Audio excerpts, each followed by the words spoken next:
Velina mai kako. Welcome to Keep It Aloha, a podcast that keeps aloha by showing up for our communities. I'm your host, Kamaka, and I love our community.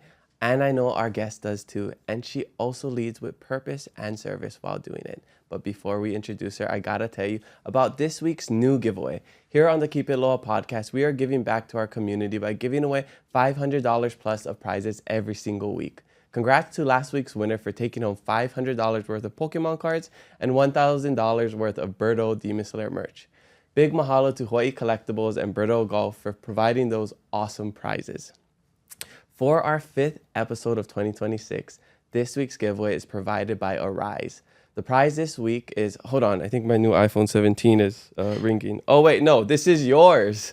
The prize for this week is a brand new iPhone 17 Pro Max. Put this down, it's not mine. To enter, just like last week, all you have to do is head to our Instagram and find the giveaway post. The full details will be in the description. The first place winner will receive an iPhone 17 Pro Max Cosmic Orange color, 2 Arise conference tickets, plus exclusive Aloha and Amen merch valued at around $2,500. Second place will get 2 Arise conference tickets, plus exclusive Aloha and Amen merch valued at $250. And third place will get 1 Arise conference ticket, plus exclusive Aloha and Amen merch valued at $150. For 5 extra bonus entries, this one will be a little bit more interactive. Tag us in a selfie of you at church or post a story using today's secret word/phrase and tag us on Instagram. I'll be pulling the winners on Wednesday and announcing it on Instagram. And as always, the prizes and entry instructions can change every week, so make sure you're following us and listening to the full episode so you never miss a chance to win. Good luck and enjoy this episode. All right, let's introduce our guest. After 175 years, some people still think we're just a ranch. And we just farm all day. What they don't realize is we wear many hats. And that's just how we roll. You just might see some old friends. Or make some new ones. So come hang with us Drive on out to the country. and get that epic snap. No matter what you're looking for, come discover where legends are made. Our guest today is a senior pastor, author, and entrepreneur from the island of Oʻahu. She is a visionary leader with a heart to advance faith, purpose, and community. Alongside her husband and past podcast guest, Mike Kai, she serves as senior pastor of Inspire Church, a thriving multi-site congregation based in Honolulu, Hawaiʻi. Each year, she hosts the Arise Conference, empowering women from across Hawaiʻi, the U.S. mainland, and around the world.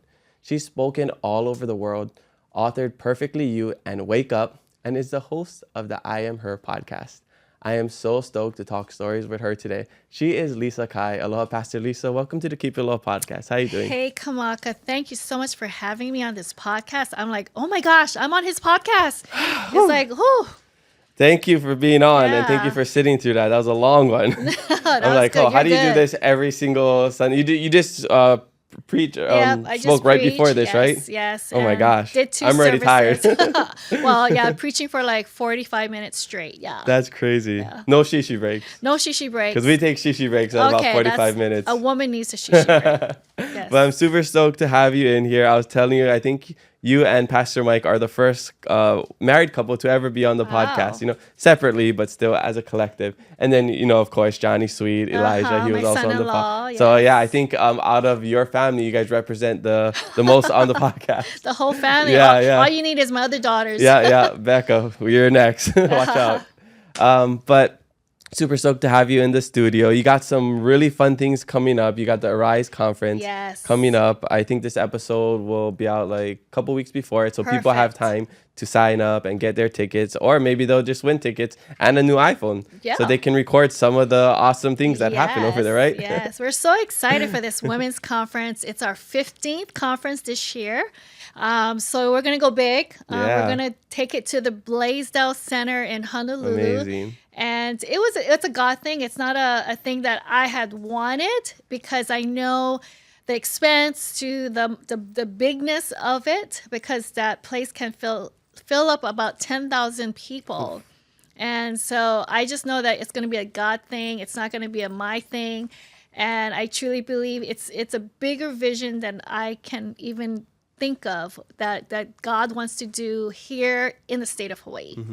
Yeah. Well, I'm super excited, and you know, I'll be in Japan after this episode. I'm actually leaving tomorrow. First podcast, you know, here's a little sneak peek for you guys listening. Our first podcast outside of the, So you know, good. the United States, but hopefully, you know, during February 1920, I'm in the area and then I can go check it out because I that'll be hope amazing. so. I love, you know, listening to you and Pastor Mike speak. Just know it's a women's conference, okay? FYI. Oh yeah, women empowerment all day. Women empowerment. Yeah. Yeah. Your I girlfriend, love your my mother, mothers. I love everyone my is gonna girlfriend. come. Yes. I don't know about my sister, but every other. I think your girlfriend's going to want to come too. Yeah, we'll definitely go check it Yeah. out. But I want to just get into your whole life story. Start at the beginning.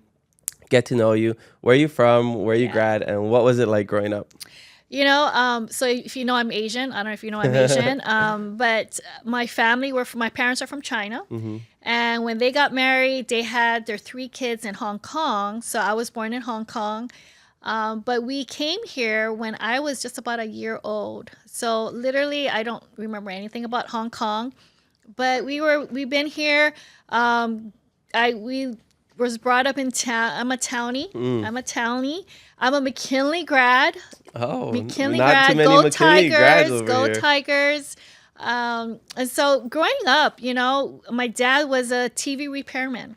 So you're too young, but, you know, TVs used to be picture tubes. And so my dad, when he was in Hong Kong, he actually went to school on how to fix televisions. Oh, that's cool. And so when we came here to Hawaii, he ended up starting his own TV repair shop. Oh, wow. And so he was an entrepreneur. He worked by himself, but we were his laborers. Free child labor. That's Child what it is. labor, free child Yeah. labor.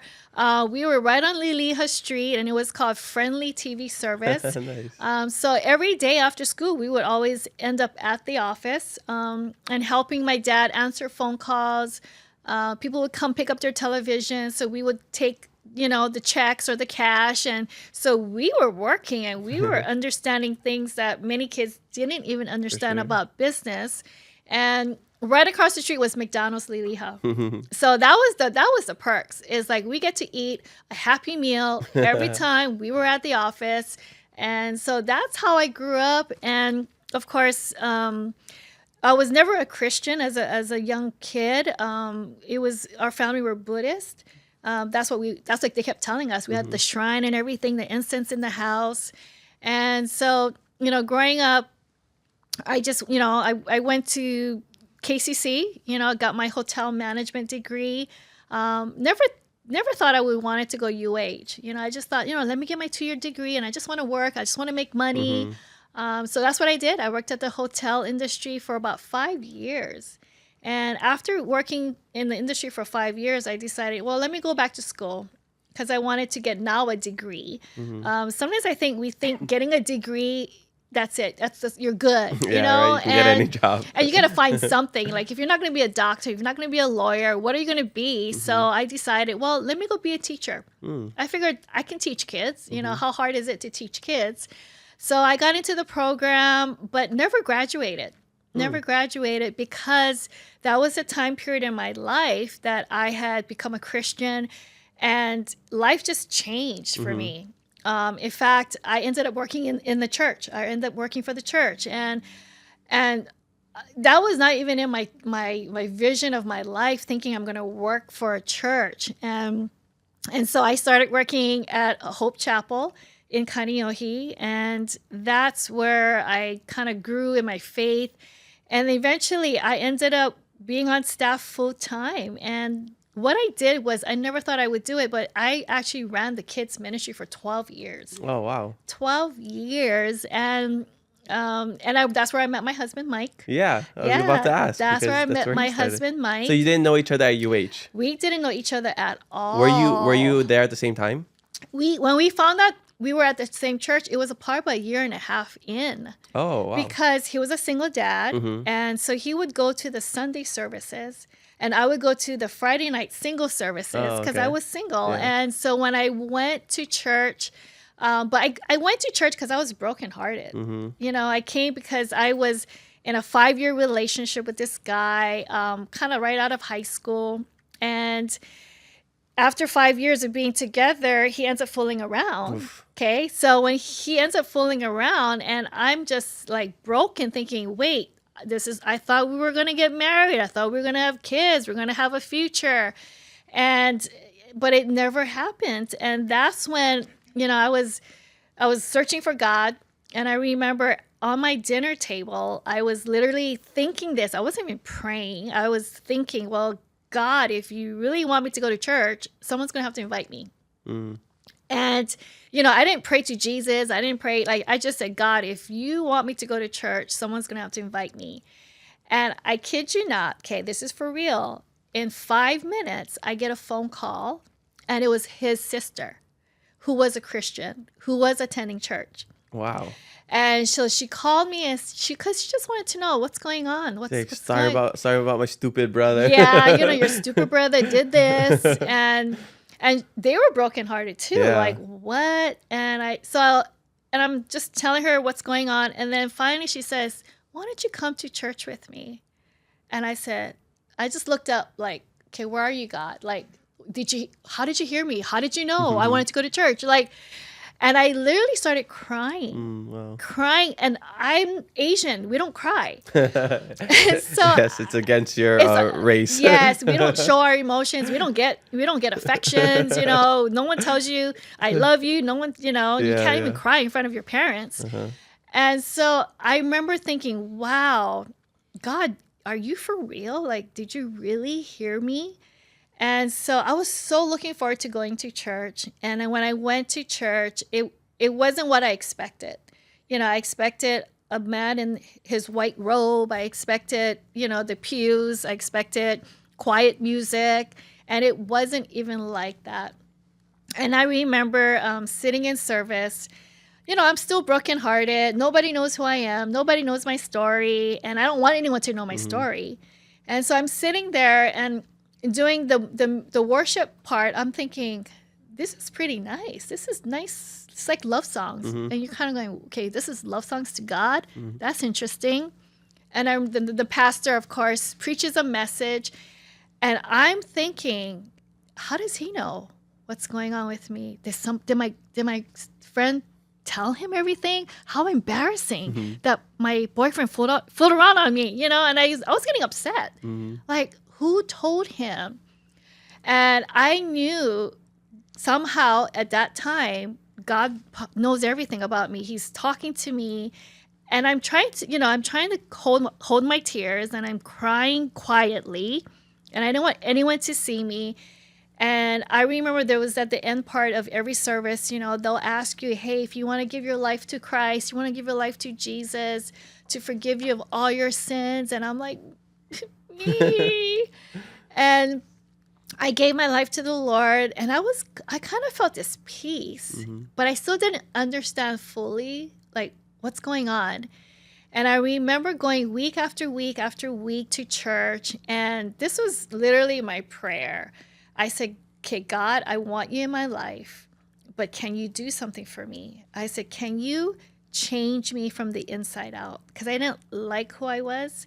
I thought I was kind of mean. I thought I was, like judgmental. I thought, there was things about me that I just didn't like. And I said, God, would you just change me from the inside out? And I also even said, God, can you give me new friends? Because I had friends, but I think a lot of my friends was doing their own thing, and I was kind of tired of the partying, the partying stage. I was tired of, a future with, like, I literally thought about my future. I thought, what am I going to do for the next 20, 30, 40 years? Like, what am I going to do? Am I going to work where I'm at for the next 60 years? It was almost interesting. I didn't know what my purpose was. And I remember just praying. I said, God, give me some friends, because I want a busier life. I want a purposeful life. And so God started giving me friends. All from church? All from church. All from church. All like-minded people, which all was great. like-minded, my age, similar background, similar stories. And when they, we call it a connect group. And so I would attend this group, And every one of us was guys and girls and single. We're all single. And I could tell who wanted to mingle. Us Christians, they want to get married fast. So I remember just a lot of my healing actually came out of being in this community because I wanted to learn what it was like to be a Christian. I wanted to know, like, why are these people so in love with a God that you can't see? Like, because I wasn't raised in the church. I wasn't even raised with knowing who Jesus was. I think the only Jesus I remember was a play that I went to at Kamiki High School, and it was called Jesus Christ Superstar. Oh, okay. Yeah, I think I've heard of that. So I went to that play, and I'm like, oh, Jesus is Caucasian? Like, literally, I saw the hair, I saw the beard, and I was like, oh, I guess Jesus is Caucasian. And that was my only my only idea of who Jesus was. And of course, I saw, Christmas, you would see Moses, the 10 Commandments, him coming down. We would see just Christmas. Christmas was all about Jesus, but of course, baby Jesus. Jesus. I've seen that play multiple baby times. Jesus. And so that's all that I knew about Jesus. And so for me, being a brand new Christian, a brand new believer, everything was so new to me. But God gave me everything. God gave me, gave me peace. He gave me a sense of purpose. He started giving me a community. Until this day, we're all friends. Till this day, we're all married. Some of us have become pastors. And for me, I never thought I would ever become a pastor. That wasn't it wasn't in my what is that? Your playbook. My playbook, and I never thought I was even going to get married to a guy with a child. My husband was, he was a single dad. But once you found out he's from Big Island, you're like, Big Island boys. I didn't even think I was going to marry. I didn't even know where Big Island was, to tell you the truth. And you're like, what? Where's Honoka'a? Where's Honoka'a? Yes, because hey, a townie girl never leaves her town, right? And so we actually met at a church function that I had organized. Oh, nice. Because this was probably about a year into my relationship with the Lord. And I remember thinking, the singles, I still want to have fun, because I had fun. I used to go night clubbing. I used to like dancing. I used to just like to enjoy food and just eat. And I said, us Christian singles, we need to have fun. Like, we can't just be sitting in a room just studying the Bible. I said, can we do a Christmas party for the singles?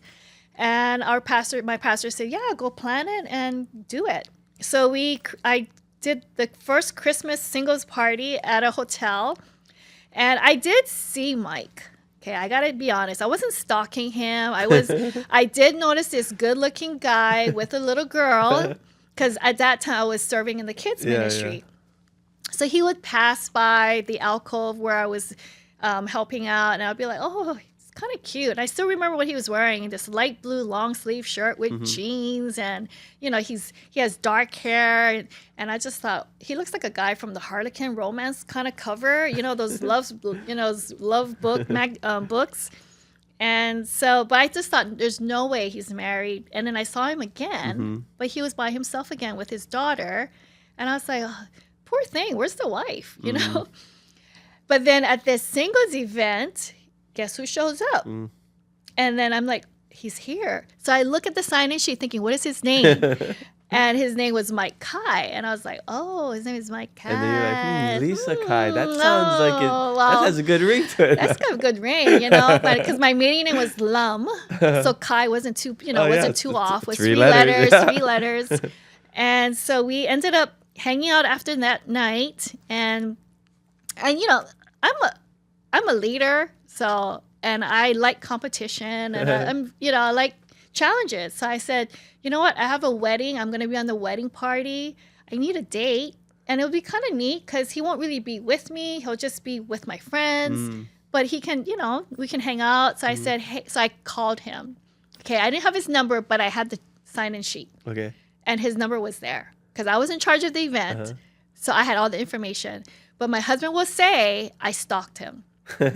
He's like, you took my number. You didn't have permission. And I was like, oh, stop it. Yeah, what's the legality of that? And so I ended up calling him, and we just, because we were hanging out, we were kind of talking, and I said, hey, you want to just come to a wedding with me? And so ever since then, we started dating. But the story was we didn't like date and just get married. We actually dated and then we broke up. Oh. And then we broke up for about 9 months. And then we got back together and then we got married. And like, so everything that I was seeking for, a purpose. I was seeking community. I was seeking just acceptance, you know, because I don't think I accepted myself. I wanted God to change me. And when God brought Mike into my life, he added to my life. You know, we both added to each other's life. He needed, you know, because he was a single dad, completely 100%. He needed a wife. His daughter needed a mother. And so that's what he prayed for. And if you heard his story, I'm not sure if he shared it, but he said, you know, because he came out of a divorce. You know, he was very young. It didn't work out with his daughter's mother, and he actually became a Christian, and then he prayed specifically. And he'll tell everybody, you'll hear it in his message. He'll be like, I'm praying for a Chinese girl, you know, a Chinese one, 5'7", loves Jesus. 3-letter last name. 3-letter last name, not too hard. And I'm exactly what McKinley he prayed grad, for. Well, he didn't. townie. Okay, townie. You know, not country, but townie. And so, yeah, he didn't pray for that. You know, so we saw each other, and I guess he knew. For me, I guess I knew later that this was the guy that God had for me, and we ended up getting married. And he started to come and work for the church as well, and he was a youth pastor at the church, and he could preach, you know, and I was like, yeah, he can preach. He's really good at communication, but he was in a business before when we were dating, and I believe that business actually helped him be a great communicator. And so when he started sharing with the youth, because if you can talk to the youth, you can talk to anybody. You know how youth, right? You know, their attention span is like... No, I'm not scared of anything in the world except like 7th to 8th graders walking by them on a hallway or something. Yeah, it's scary. Yeah. I don't want them to judge me. So he was good. And then so, you know, he would always be a backup preacher for the senior pastor. And then one day we were asked to go and take over a church out in Waikele. And, you know, me from Townie, didn't know where Waikele was. All I know, it was on the west side. And when I hear the west side, I get kind of scared when they say the west side. I said, I don't even go on the west side. Where's Waikele? And honestly, when we went to Waikele, I was like, oh, this is kind of nice, you know? And so we ended up taking over this one church, and we ended up starting this church from 40, 80 people to now we have almost 10,000 people. And multiple locations. Location, Waikele, Mililani, Kapolei, Honolulu, Kailua, and Waimea. Oh, Waimea. Is that a new one? Waimea? It's been a couple years, Oh. but we meet on a Thursday night. Oh, and we okay. meet like the second or third, first and third, I think that's what we do, or second and fourth. I keep forgetting. Only because it's just hard for Mike to go on a Sunday. But so as we look back, like Mike and I, you know, we married 32 years, and we'll be 33 this year. Wow, amazing. 33 years being married to the same guy. Same Portuguese. Same local boy from Honoka'a. And you know, his nationality is like he's Hawaiian, Chinese, Filipino, Norwegian, Scottish. So he has everything. So he can relate to everybody. He can relate to anybody. So this our life, you know, we just told each other, like, can you believe it that God would put two people with our backgrounds come together and be where we are today? Like, this is what I pray for the day that I surrender my life to the Lord. This was never in my playbook. Never. And I'm just so glad. I'm so glad because I love what we do. I love pastoring. I love shepherding. I love the community that God has given me. And we travel, we lead, we have amazing pastors on our staff. And to see people's lives change, like to see what God does in people's lives, I love that. And I'm a builder. I love building people. I love seeing people find their purpose. I love seeing people come to a place where they know who they are. And, because I dealt with a lot of insecurities. I think a lot of us have insecurities that we don't acknowledge because it's just not a thing to do. It's not a thing to even tell people what your fears are or what your insecurities was about. And that's the reason why Arise is really important to me. Arise is really a ministry for women. And I got to tell you, I never really enjoyed women too much. Okay. were you more of your friends were guys kind Guy of? friends, yeah. I don't know if women say that a lot. Like guys, Sometimes it's easier because like guys are more low maintenance. They are. Where women, and I talk about this with my girlfriend too. She's like, I mean, she has a small circle of friends, but she's like, yeah, sometimes I just prefer hanging out with guys. It's like, you guys are so easy. They're not catty. Yeah. They don't gossip. We don't gossip. They're, like whatever. We just yell at the TV watching sports sometimes, but you can deal with that. So I remember this is when my youngest daughter was 3 years old, getting ready to go to preschool. And I remember praying and I said, God, so what am I going to do next? I ran kids ministry for 12 years. And now, what do you want me to do in this church? I have leadership abilities. I like to build a ministry. I like to build people. And so God showed me it was women. And I was like, no, not women. Ew, gross. It's like, women gets too, I'm just not emotional. I'm not really, foo-foo and, pink and, flowers. I just thought women's ministry was all about flowers and pink and yellows. And I said, okay, so I felt like this was what God wanted me to lead. He wanted me to lead a movement of women. I said, well, God, if I'm going to lead a movement of women, I said, I want women to know that they can still be strong and still be a woman, be a leader and still know it's okay to be a woman. And also, I think we all can agree that when we were kids, when we were teenagers, a lot of our scars, a lot of our root issues are actually stems all the way from our kid time. All the teasing or all the comparison or all the rejection or just the things that we do to one another as kids, that's why I said, God, I need to change me because I felt like I was still the same. I was judging people. I was critical. I gossip. I talked stink about people behind their backs, and that's just what you learned growing up. And I almost got beaten up, Oh, wow. Intermediate. Can you imagine this Chinese petite girl, this Tita came up to me right before class and said, hey, I heard you was talking stink about so-and-so. And I was like, it's none of your, it's not about you. It's not between you. It's between me and her. And she couldn't say nothing except true. But so I was like, I didn't know what to say. I'm like, this is a girl that would beat up people. And she was on drugs too. I was just like, okay.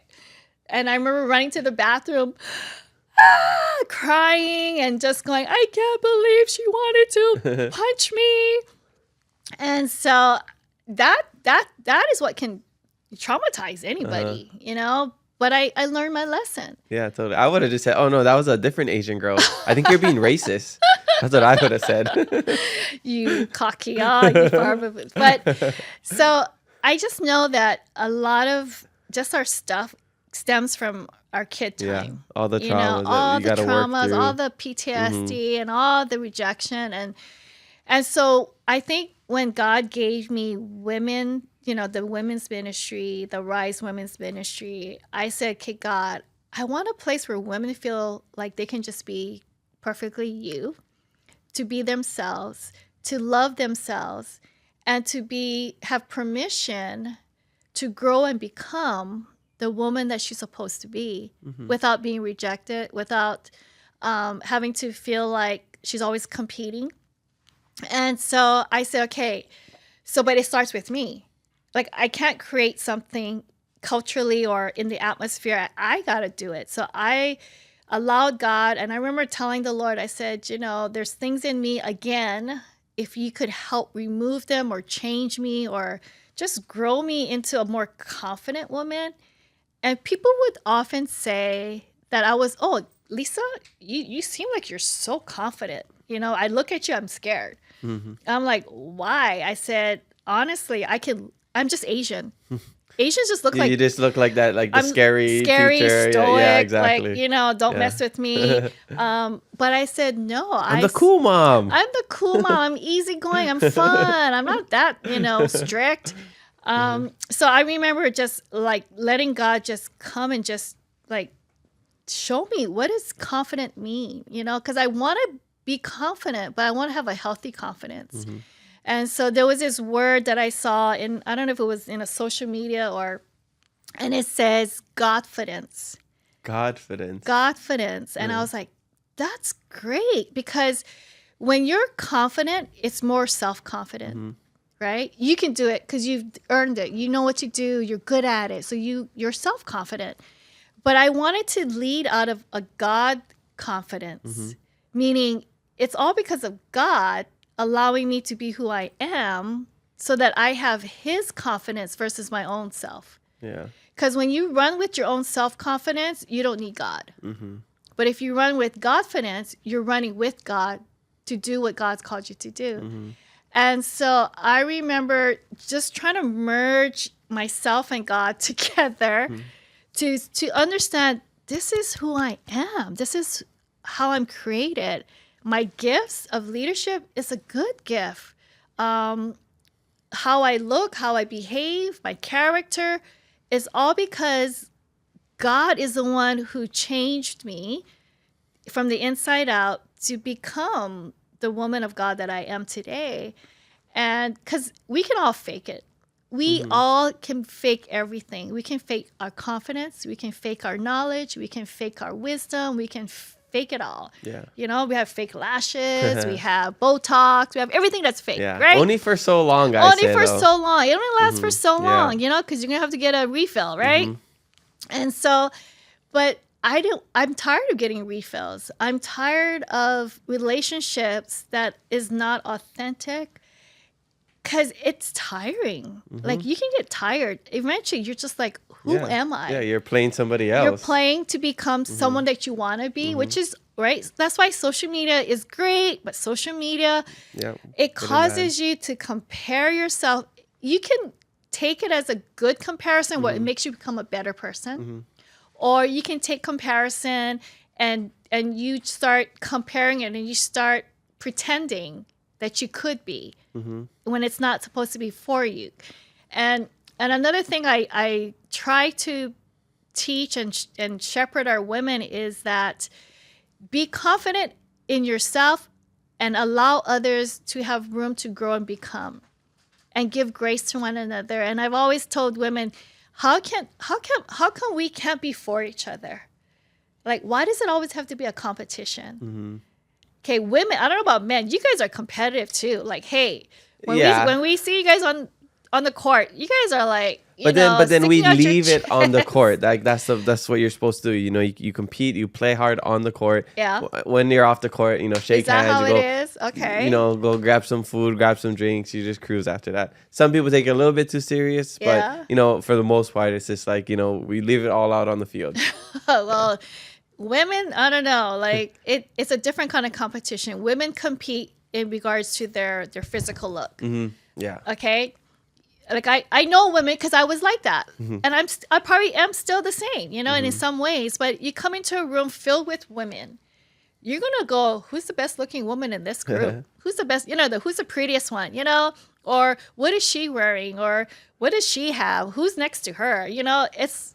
it's just sad. It's like, I'm like, oh, like why are we always competing against each other? Why are we not for each other? It's so true, because like I would ask my girlfriend or my sister, they're taking time to do their makeup, to dress nice, and they say, we're not doing it for you. We're doing it for ourselves. We're doing it for the other women. Yeah. That they always say that. I've heard that so many times. Like, They're not doing it for the men. They're doing it for like the other who's women. trending right now? Yeah. Who's trending right now? That's the shoes you're supposed to be wearing, and it's fun, but it's it shapes you to become someone you're not sometimes, and trying to help women to feel perfectly you. And that's the book. That's why I wrote this book called Perfectly You. And it's really my story, but it's like, how do you become perfectly you so you're so comfortable in your own skin that you don't want to become like someone else? And you can look at someone else and go, I like that about her. I like that about him. I think that's a great trait. I want that in my life. I would like that characteristic. Or, I think I can do that business. Hey, if he can do that business, I think I can do it. If it encourages you to become better, that's great. But when it comes to a point where you're starting to compete just to compete, then why do you always have to win? Why do you always have to be the best? Then it's more of a deeper root of like, what are you trying to gain? And so, for women, it's interesting. Every conferences, every women's event that I put on, I love seeing women come in the same way that I would have I came in to events that women were in. You just have this kind of a chip. You have this kind of a look like, what? Or who are you? And I'm smiling and I'm like, okay, I know where you're at. It's okay. Because once you meet God, things are going to change. Because that's what happened to me. When I met God, I started to see myself and I go, wow, okay, this is not good. And so I want women to feel good about themselves, but in a healthy way, not in an unhealthy way, and helping to rise up. So a rise is really to rise up to become all that God's called them to be. Because once you understand who you are, then you can walk out your purposes. Then you can start making an impact in the community, in where God's placed you, whether it's in your own family, whether it's in your own marriage, whether it's in your community or your, wherever you're at, to be able to like have peace of mind. I think a lot of times, a lot of us don't walk with peace, no peace. And it's hard. Sometimes it's like, and a lot of people that I've been praying for lately, they come with so much burden, pain, and it's real, it's life. And when I start praying peace over them, you should see their body. It's like a restful posture, and it's peace they probably never felt before, and it's peace that only God can give. And I think a lot of us would love to have some peace of mind, peace of the heart, peace of just knowing that someone is greater than I am, that can do miracles in my life that I cannot, and to be able to trust a God that you can't physically see, but He's there. There's so much peace about that. But it's a relationship. It's a relationship like some marriage, some relationship that you have with God that allows you to have just that peace. Peace, yeah. Yeah, I think just, when you go through life and you have something like an anchor or some values that you can hold on to, knowing like, okay, say I'm in a bad situation, but it will all be okay. Yeah. Because of this. Yes. And whether it's God or Yes. something else that some sort of mantra or thing that you believe in. Yes. I think that's what helps move us forward and out of wherever we're at. So I agree. Can you tell us more about the Arise conference? Because it's a 2-day conference. So what is like how does it work? So our conferences for the last 14 years was like 2 back-to-back conferences, only because we couldn't actually hold the amount of women that wanted to come to the conference all in one place. So we had to do 2. And so last year we had a flood in our Waikele location the night before the conference. The conference. You probably saw it on social media. Pono might have said, or I forget. Yeah, I remember. Yes, I remember it. So everyone set up the church, the foyer, the inside. Everything was set up on Sunday afternoon to Sunday night. Okay, everyone went home, but some of our staff was still there. And on a Sunday night, about 10:30, 11. One of our members went up to the ceiling to fix something, I don't know, electrical or whatever it was. He accidentally hit the sprinkler. So it set off the sprinkler, and it flooded the whole sanctuary and the foyer. Yeah. Oh. No, we went the week after. That's why I said we were there the week after. And we didn't have carpet. Yes, that's why. Yes. I remember that. And wow. So they don't call me, okay, because they don't want to stress me out. Yeah. So I love that we had a lot of volunteers that came. We call them dream teamers. They were the superheroes. Like they came literally 12 o'clock, 1 o'clock, 2 o'clock, 3 o'clock, 4 o'clock, taking everything off the ground, moving the chairs out that was all soaked, took all the stuff that we set up in the lobby, the pretty, it looked so great. They had to take everything off. And then I saw a text, hey, Pastor Lisa, can you give us a call? Just let you know, we can't have conference this week here. Can you imagine? I was having about 3,000 women all signed up and paid for. We had people that was already in town from the mainland flying in, right? for this conference. And I was like, okay, I don't swear. I swore that morning, okay? And I literally was like, okay, is this really? Am I dreaming? Is this really real? And so when that happened, we had to act super fast. And God came through because we were able to still have the conferences.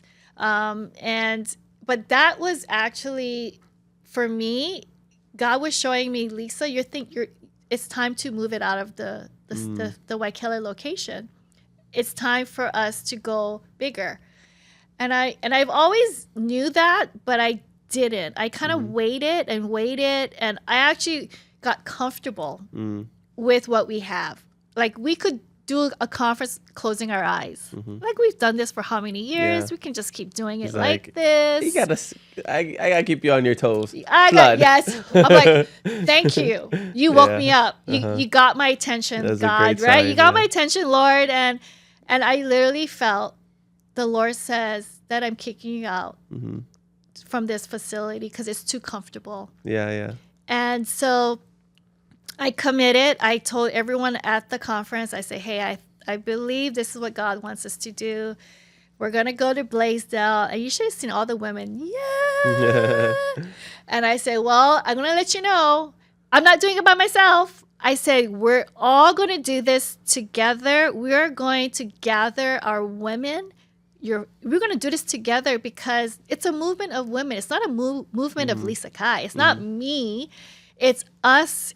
And I'm just creating a platform. I'm creating an atmosphere for women to bring other women to, their friends, their family, so that they can come together. And that was the vision God gave me literally from day one when I heard the Lord says, you're gonna lead women.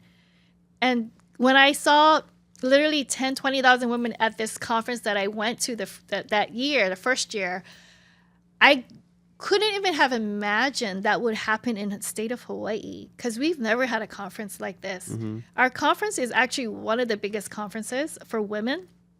And I never knew that from the first conference that we had. Because I was told, Lisa, did you know that you had the biggest conference? I said, no, I didn't know. I didn't even know because I don't like to go to women's conferences, so I didn't know. And when God showed me, this is what I want you to do is gather the women. Just gather them because I'm good at gathering people. That's my leadership. I gather and I build. And I say, well, God, okay, I can do that. We can do that. We can gather the women of Hawaii, and it's amazing. I think we have probably, every single year we've had over 100 churches that comes to this conference, and we have people from the mainland. This year we got quite a bit of Japan. Yeah, international. Yeah. We got a group of probably 20 women from Japan. Maybe we'll have more after our next episode You in should. Japan airs. In fact, there's going to be translation. You get to wear that thing and someone will be translating. Only because I think that's how you share vision. You have to catch vision. Yeah. You have to put yourself in places to catch vision for your life. And it's a constant, it's constant. You're so young, Kamaka. You have so much ahead of you. Oh my gosh, where you are right now is such a great success, and I'm so proud of you. As a mother, as a mother, and I know your parents are so proud of you for doing what you do. I'm just watching you. I'm like, he's good. Like he's good, and you're young, and God has so much for your future. God's using your voice. Yeah. And I believe God's doing that because you care. Like you said, I heard you say, I care about this community. Yeah, 100%. And that's why it is such a success. Yeah. It's because when it's not out of selfish gain, it's really out of, because I love people. I love our community. And I want people to hear the stories. You're spreading love. You're allowing people like me to come on your platform to just share. So good on you. That's what we try to do. And everything that we're talking about always makes me think of, those saying, you see it on social media, you've probably seen, I don't know, or heard people say, like when you ask for bravery or courage, right? Yeah. God doesn't give you courage. He gives you opportunity to be courageous, right? Yes. So we are just blessed with these opportunities, and we see the signs and we take it, Good. For you, like the flood, that could have meant nothing to you. Oh my! Could have just it been like, okay, could've. let's clean up and keep going, right? But you're Yep. like, okay, I think this is a sign. This is an opportunity Yes. to grow. So let's move out to the next thing. So you also have to have that like awareness Yes. to know what the opportunity is, not just wait for things to be given to you and just for Yes. your life to happen. 'Cause- And that's something that I don't do. Because I could have missed the boat. Yeah, exactly. I could have, because we had 2 conferences, and I kind of was feeling it at the first conference, like, okay, God, what are you doing? Like this flood, it's like, yeah, it was an accident, but there's something. Or was it an accident? Or was it an accident? And then at the second conference, I started going, oh my gosh. Like I started to I think this is what God was doing, and God was trying to show me. But just imagine if I didn't see it, like you said. I think I might have missed an opportunity. Yeah. Exactly. Yeah. I forgot to tell you guys, and also shout out to my dad and stepmom right over here. We got a live studio audience. They're here. And Evie. And Evie. Yeah. They were here when I went to church last, and I know it was before September because that's before football season. Yep.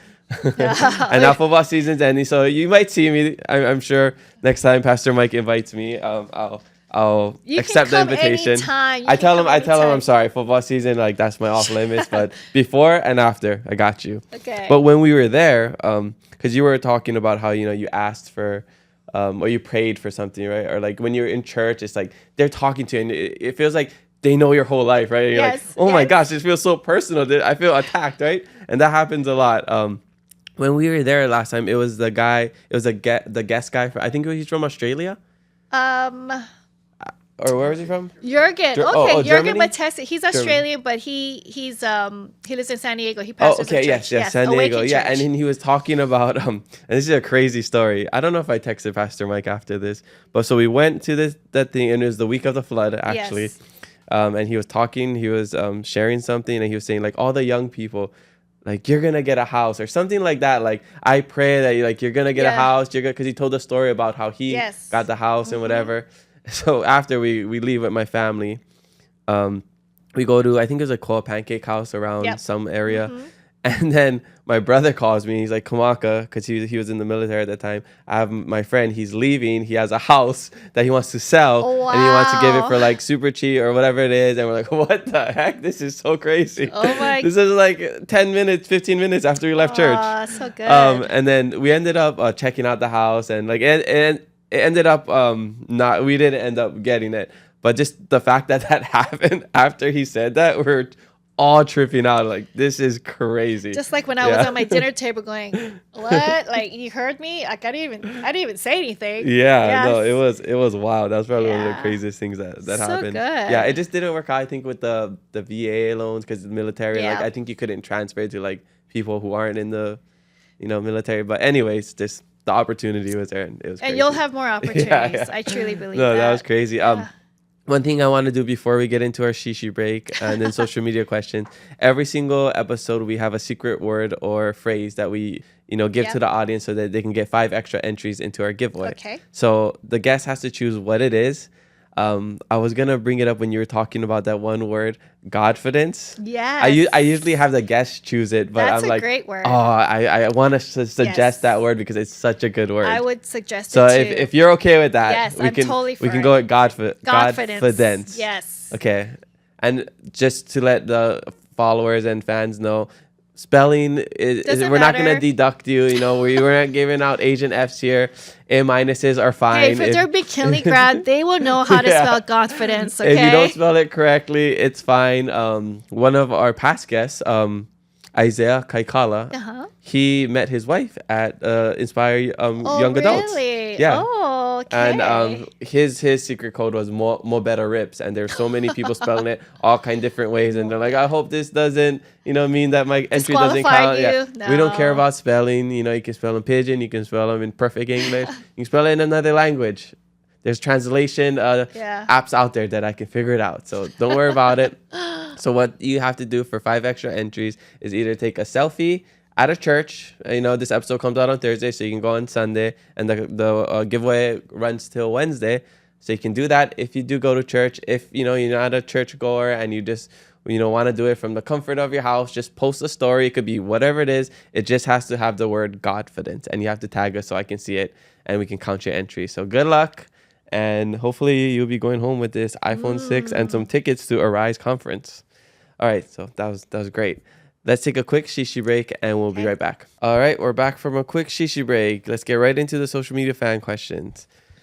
Also, just want to put this on record. This is our first ever Sunday recording. And there's football on. So people, I hope you are proud of me. And I hope you're also I'm proud of you. appreciative of me because I'm skipping football and everybody knows me. I never miss football. I miss baby first birthdays. I miss parties. I miss graduation. I miss things just to watch football. Wow. But I won't miss this. So I feel very special. yeah, it's for my love of the Kai Ohana. Aww. All right, so let's get into it. First question comes from DNJ Andres, maybe. This person says, how do you balance life, ministry, and marriage? I think one of the things that you have to do is you have to remember that God gives you the ability to do multiple things all at once. And it's managing a calendar. It's managing the days, the hours, and carving enough time for yourself to be able to plan and manage the week, manage the kids, manage everything else. So, I've done ministry ever since my kids were little. And I just knew that we were a family that do things together. So my kids would come with me every single week to church, every week as I'm working, pick them up from school, come help me at the church. And they loved it because they got to play with other kids. And when they started to grow up and start getting to sports, we made sure that they were also happy and involved and doing things they want to do and try. And we always told everybody in the family that everything that we all do is important. It's not just what dad does. It's not just what mom and dad does, but it's what each of us can or want to do. And we'll just make it work. So a lot of it actually it's like the mom, I love all the mothers out there. You sacrifice a lot. You sacrifice your time, you sacrifice your meals, you sacrifice even spending money on yourself. And it's because we do it all for the kids and we want to make sure everybody is taken care of. And so sometimes we actually stop taking care of ourselves. And I think if I'm speaking to you and probably so many women, is that you have to start taking care of yourself in some ways where for me, taking care of myself is taking walks on the beach. Taking walks on the beach early in the morning before everyone gets up, just so that I can have time for myself, and whether it's shopping by myself for just an hour while the kids are at practice, so I love, all my kids are gone, like, we're empty nesters, and my kids turn out great. My kids turn out great. My marriage, we're 32 years married. Our ministry is thriving. So I think I did it right, just trying to manage everybody. But yet I learned how I am just as valuable, and my time is just as valuable. So I have to add myself into that, that management of the whole family, is making sure mom has some time for herself, but as well as mom and dad. Mom and dad carve out date nights. Oh, nice. So we did date nights at home. Okay. We never went out because we're exhausted. We just can't. Everyone knows this in our church. Mike and Lisa Kai's date night consists of Domino's Pizza. And Domino's Pizza gets delivered to the house, and we would just watch Netflix. We'll watch great, the long series of everything, What was the last thing you guys watched? The last thing we watched, there hasn't been any good ones. Well, Stranger Things. I don't know if you watched that. Didn't really get into that. We're into something right now. It's kind of alien. I forgot what it's called. I know there's a popular show called Pluberous. I think that's on Apple TV, I think. I think that might be it. Oh, okay, yeah. That one is kinda weird, A bunch of but- people told me to watch it because it's good. I haven't watched it yet. We're watching it. We're right now watching it. Oh, okay, It's pretty good. I heard it's good. It's pretty Yeah, good. Yeah, okay. you have to kind of get through the first one first, Yeah. because it's like, what is Yeah, this? you're trying to figure it out. Yeah, we're trying to everything, figure yeah. it out. Okay. Yes. So I would say the key thing is just do your best. You won't get it perfect, but make sure everybody's heard. Make sure everybody is allowed to do things, and it's not just always the dad, or it's not always the mom, but Is the saying "happy wife, happy life" true? both ways. Happy husband, happy life, happy wife, happy life, and happy kids, happy life. Yeah, trying to stay happy all the time. I have to say, God created women so great. Women. I that's why I love women now. Like, I know what we can do and what we should do. So just be good to yourself. Yeah. Yeah, don't be so good to hard on yourself. Good to others. Okay. What about your son-in-law though? I feel like I'd beat him in an Oklahoma drill. Ooh. He looks pretty easy to tackle. He's very competitive. I know. He's lucky I was But injured you saw his during legs, you saw his thighs. this last celebrity flag football game. I was injured, so I'm coming for him next year. Oh, you heard that, Elijah? Yeah. I saw he had some good moves, I'm not gonna lie. For a guy that big, I've never seen somebody that big move so good.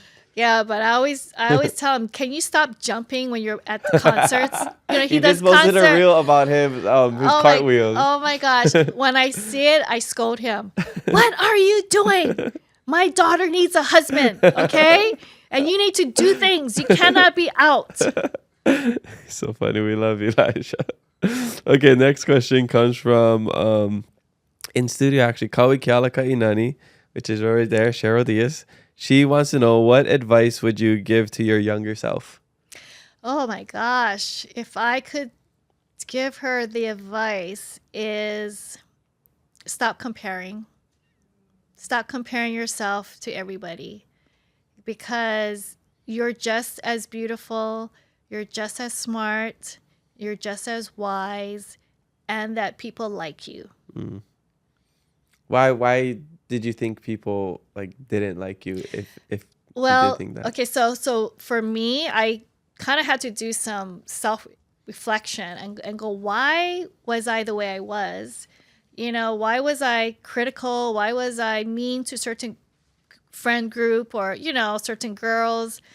And it's because I came from Hong Kong, and my parents didn't speak any English. So when we came to the United States, when we came to Hawaii, none of us spoke English, okay? So when my older sister, she was the first to she was the only one that I think went to preschool, but we never did because, it costs money. And so I didn't grow up speaking English till I was in kindergarten. So for 5 years, we're just picking up English from watching TV to whatever, my sister coming home from preschool, I guess that's how we must have picked it up. So going to school, elementary, kindergarten, first grade, second grade, I didn't know that I was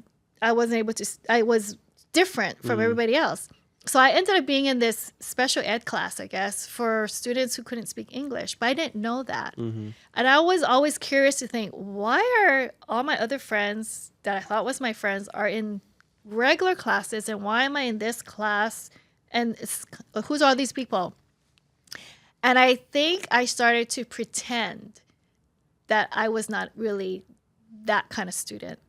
So I think that might have caused me to think people already didn't like me. Yeah, you think they were already judging before anything ever happened? I think They already decided on who you were that before I was even different. meeting you. Yeah, so because they thought I was different, I think I didn't want to be different. I didn't want to be Chinese. Yeah. I literally grew up thinking, I don't want to be Chinese. Yeah. Like, I feel so bad now. Like, when my parents would come around, I'm like, those are not my parents. They're talking to me in Chinese, and I'm just ignoring does them. anybody understand what they're saying? Who are those people? I don't know whose parents are those. And it sounds like they're saying Lisa. I know. So I think that's where it stemmed from. Is because I felt like I was different, but I didn't want to be different.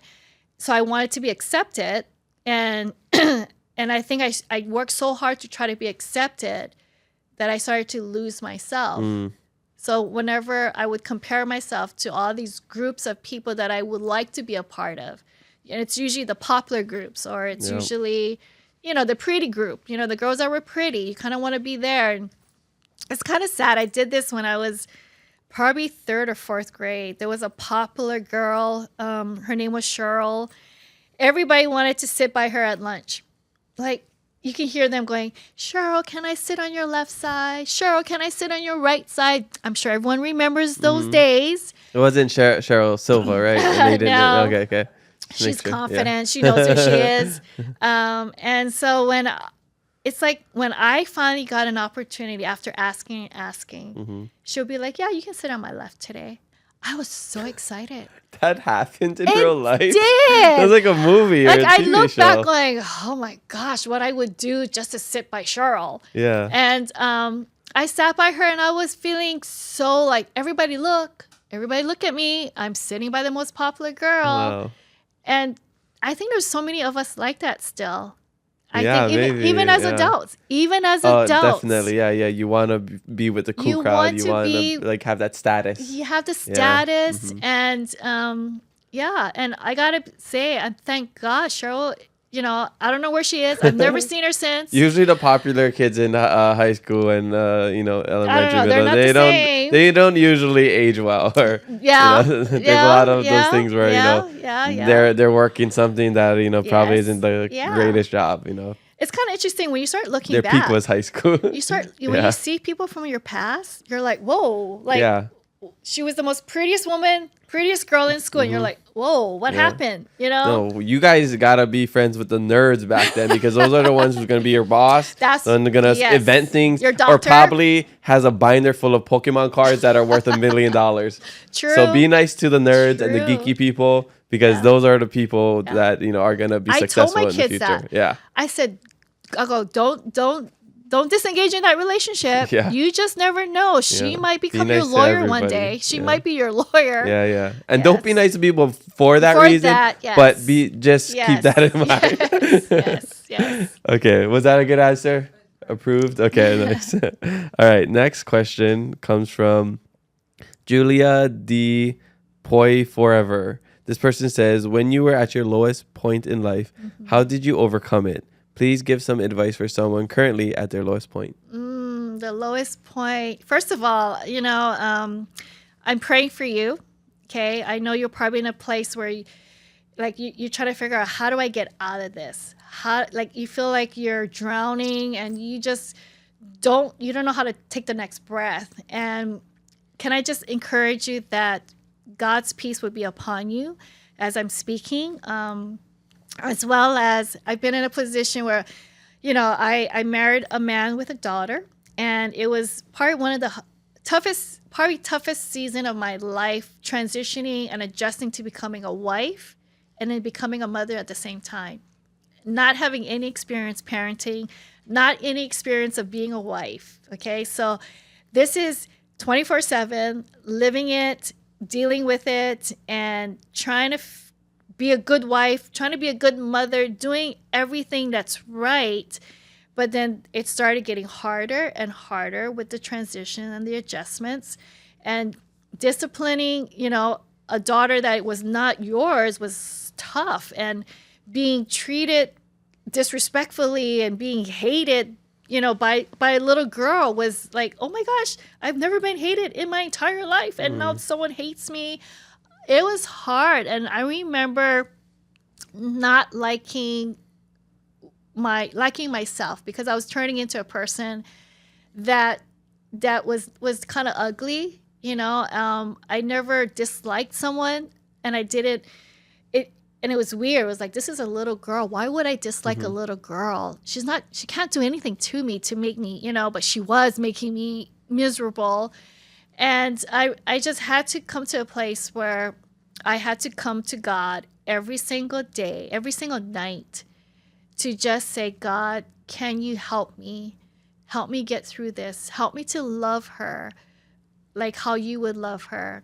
Help me to see beyond the circumstances. Help me to see beyond her pain. Help me to see beyond what she's going through. Because I always had to think about the other person. Like, what is she going through? What is, And I would do this every single day until I can get a peace of mind, until my heart is right. Part of it is getting your heart right, making sure that you allow God to come and just minister to you and to give you a sense of hope, a sense of peace. And like I said, I've been praying for so many people for peace. And I think peace is what you want right now. Peace is what you need. To me, God will settle the situation, whatever the situation is, And a lot of times we do cry out to God to help us get out of a situation, get out of something that is painful. But sometimes what if we say, how can I use this to benefit me to become that better person? How can I gain something from this rather than from it taking something away from me? Mm-hmm. Seeing something where you can utilize for the good and not the bad. And it's a fight. It's a fight to not try to stay in that place where you're miserable or just really having a super hard time. And also, it's community. You got to be able to share it with somebody who would help you not get more angrier, but maybe come to a place of more of a peace. Especially like, I don't know if you're married or not, but sometimes in a marriage, marriage is tough in itself. And it's learning how to work every single conversation, every situation. And to me, when marriage is like a relationship with God, and God is using this marriage to teach you how to love one another, because God says, love one another like how I love you. And the people that God puts in your life is teaching you how to love them like how God would love you. And that's the hardest part. You can love anybody else that's not part of your family, okay? Because you can choose to see them or not see them. You can say, oh, I'll see you next year. I'm fine. But the person you're married to, the kids you have, whether it's your kids or not your kids, it's like God is showing you, well, I got you somebody to teach you how to love. And learning how to love someone that may not love you the way you want to be loved or be treated is like a test. It's like, okay, God. Because when you look at yourself, like, how lovable are you? And I talk about grace. I say, grace has been given to me because I want grace from people, right? Please, give me grace. I'm sorry. I didn't mean to say this, or I didn't want to. But can we do that for someone else? Can we also have grace for each other when you fail, when you've done something wrong? Because grace is given and grace is taken. And I think for all of us, if we learn to say, you know what, let me see it from God's perspective, because my perspective is not great right now. But if you were to invite God into your situation, maybe God will give you a better perspective so that you can see things through his eyes and not your own eyes. Yeah, that's great.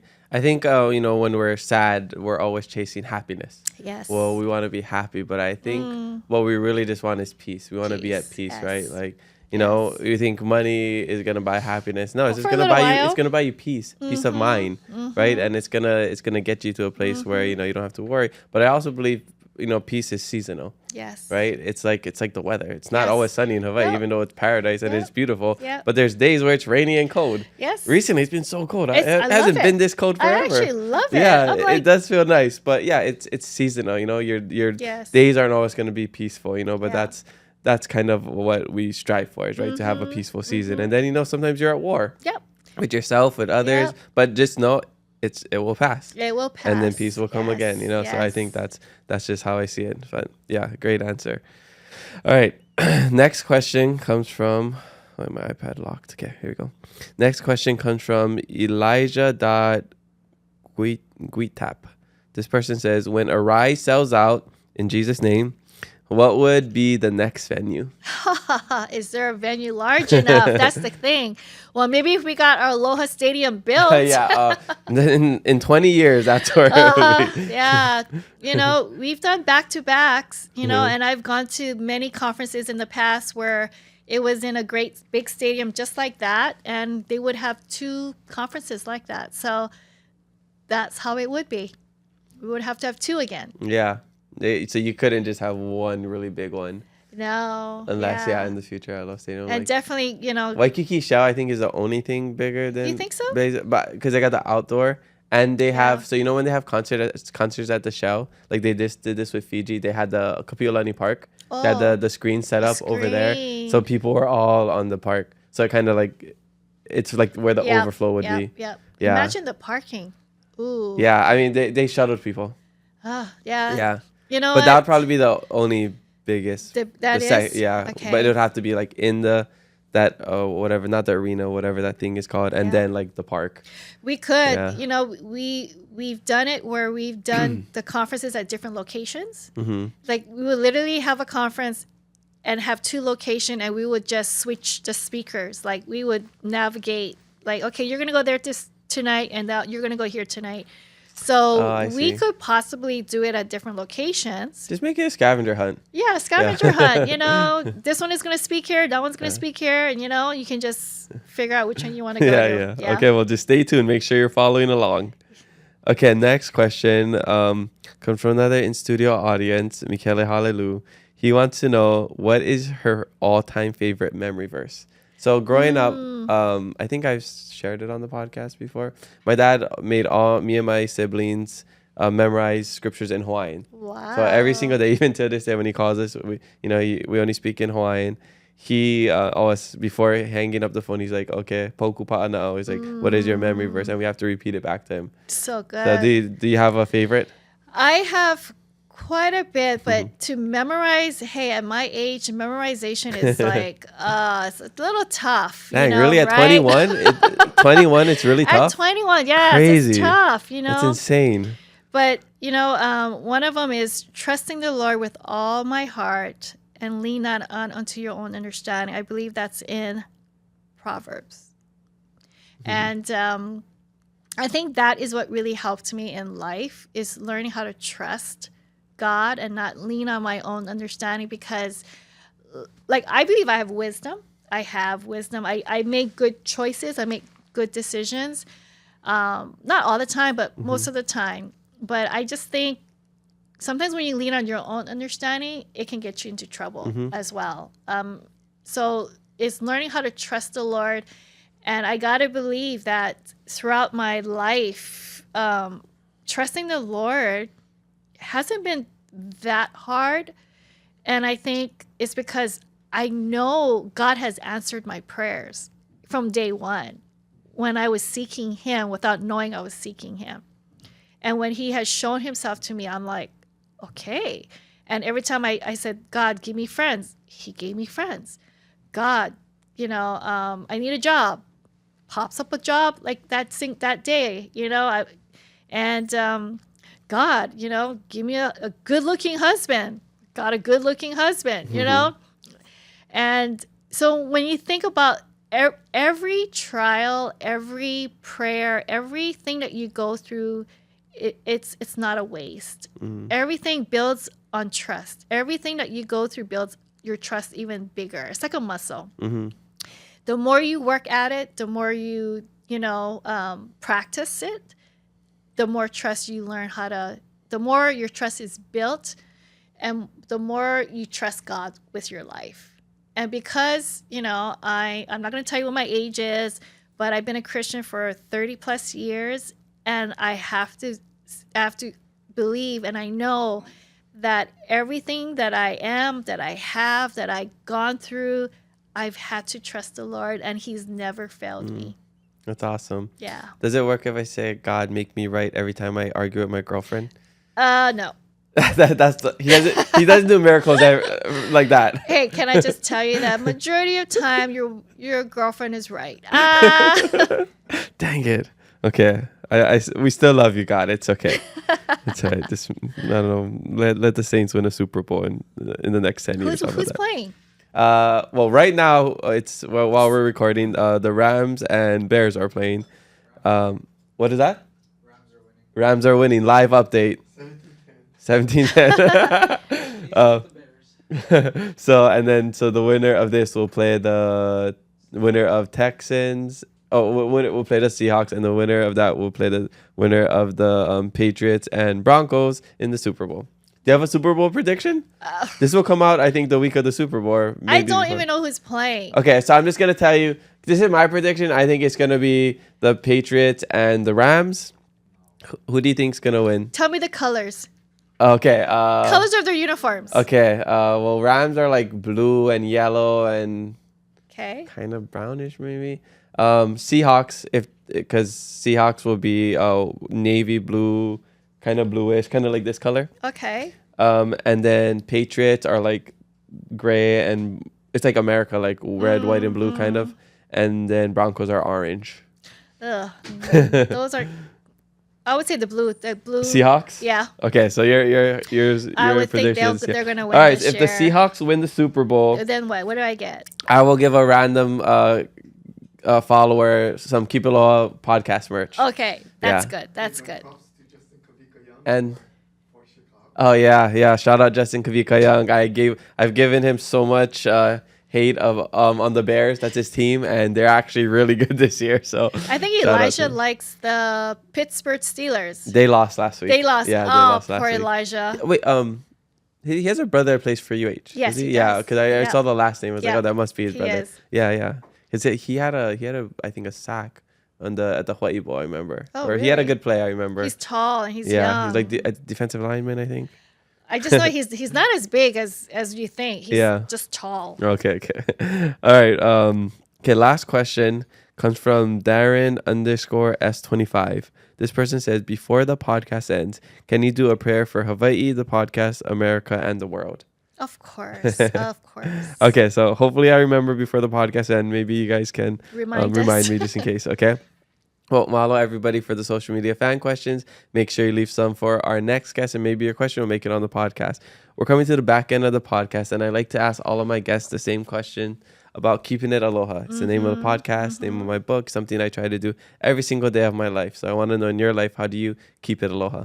Keep it aloha. You know what? I think the biggest thing is learning to love everybody. Learning to love each other's, even though loving their strength and loving their weaknesses. Learning that everyone has a story. You know, you see what you see, but you don't know their story. And I think not enough people go and find out what their story is. Because when you hear their story, then you have a little bit more compassion. You have a little bit more of acceptance. And I try to do that. You know, I love building people. And I think if we could all encourage one another to be their best and not tear each other down just because it's competition or whatever it is. And to me, that's how you keep it aloha. That's how you can get along. That's how you create unity, is that we learn to love one another, learn to have grace for one another. It's not like you have to be best friends, but just learn how to get along, because that's a reflection of who God is. And if we can do that, I'm sure we can live in the same place, even with different opinions, different likes, different football team, okay? To be able to have fun and to allow people to be their original self, to be who they are. And it's just learning how to get along, learning how to love, and learning how to encourage and build each other up. Oh, awesome. Beautiful answer. How long has Elijah been a Steelers fan, by the way? Just random question. I think he's been a Like for Steelers life. fan for a long time, because Becca showed a video of the game at their house. They were all watching this game, and I think Steelers won it by just a couple points. Okay. At the last And he was going seconds. crazy. Oh, he was doing his haka. He was jumping around in his small living room, and my youngest daughter got him a Steeler Like cup. One of the cups. Or He something. loved. That's the best Christmas present he ever had, he said. Right on. So I bring that up because for women out there, if you're looking for a man, look for someone with a loyal, never dying passion for a football or sports team.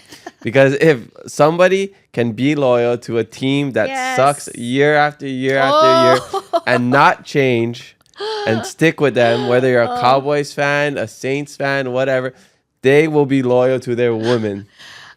They will never leave. They will never cheat. They will stick with them through thick and thin. That's wisdom 101. This is Kamaka Flock of Flame words of wisdom, okay? That's why I bring, because talking about keeping it aloha, and, I just feel like that's, loving somebody through their ups and downs. Yes. It's easy to keep it aloha when Yes. everything's good, but when it's hard, can you keep it aloha? So, yeah, that's just a little, maybe for some reason it made me think of that. Maybe it was a football talk. Maybe it's a mix of that. But, yeah. Make sure you guys talk about that in your conference. I okay? will. I will definitely. I'm going to call him Find right after this. sports fans. And not the ones like, oh, yeah, I was a Kansas City Chiefs fan last year, and now I'm a Seahawks fan this year. Those are red flags. Like, I still don't understand why you guys are so faithful to That's exactly a football faithful. team. That's what it is. What is that? What is it? If you can be faithful to a football team, you can be faithful to. Okay, I'm gonna I'm gonna put that in your my marriage girlfriend or your wife. conferences. I tell you, get a great reaction. I would say kamaka. Yeah. This is what he says. Yeah, faithful. That's the word I was looking for. It's true. Yeah. So many people are faithful to their football teams. Yes. Yeah, and so they know the pain. They know when things are bad. They still stick with it, But right? you don't play. But you don't That's play. not the You're point. not That's in the game. That's not the point. That's not the point, Lisa. Okay, it's like we're in the game. Okay, it's like we know these players. Okay, it's like Tua is my cousin sometimes, but not anymore because he was bad this year. But before he was my cousin, not anymore. Okay. Yeah. Okay. All right. But Marcus, you're still my cousin. Yeah. All right. One question that I want to know is what do you think something people think or misunderstand about being a pastor? Like, what do you think are some common misconceptions? I think they think that we live a life of rules, to do this, not to do this, and that's not what it's all about. Pastoring is pastoring people, and it's not pastoring what you're not supposed to do, not telling you what to do. It's pastoring you to know Jesus, to love Jesus. And the key thing is loving people.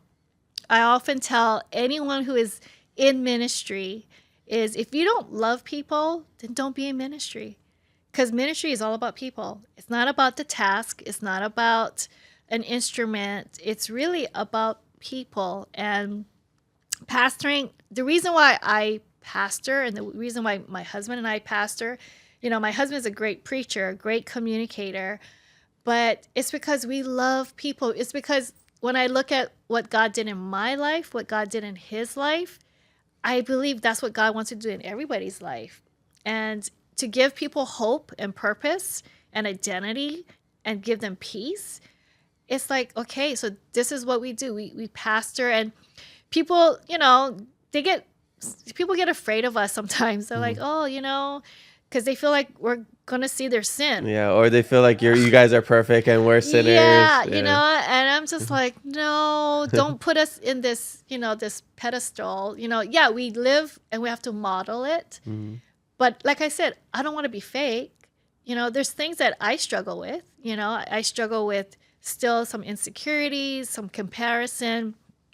Yeah, and sometimes, I swear here and there sometimes, because you're human. Someone hit my car. What am I going to say? But I just want people to see that we are people that was saved by grace, meaning God graced us. We are becoming and changing, and God's molding us and still working in us as we are leading others. And yeah. Pastoring is really loving people. But if you don't love people, I don't think you should get into ministry because everything is about people. So, yeah, misconception is that they think we live a perfect life. We have perfect kids. We have a perfect marriage. We never argue. My kids are great students.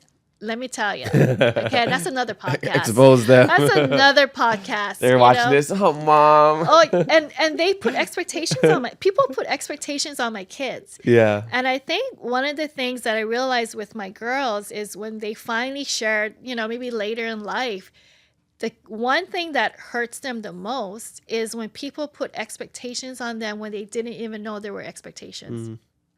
And they don't like living in a place where they gotta make because they're still young, and to think that they have to be a certain way, and yet they're like, well, what is that certain way? And we always told our kids, you are who you are. You're my child. You're Mike and Lisa Kai's daughter, and you are a child of God. That's all. That's who you are. Whoever, and I try to protect them, from people's expectations, but I can't protect them all the time. The worst is when someone would say to my kids, you're the pastor's kid. Why are you doing that? And it's like, if you put the pastor's kid out of that sentence and go, what are you doing? Because that's what anybody else would be doing. But why is it that my kid can't do what you just did? So, and that's the kind of things that it's like, oh my gosh, okay, we bleed like everyone who, bleeds. It's just that this is our calling. This is our calling, we're called to do this. We're called to pastor here in the state of Hawaii, where this is my job. This is what we do. And so I would say give us grace, but help us to help lead others. Help us to love people too.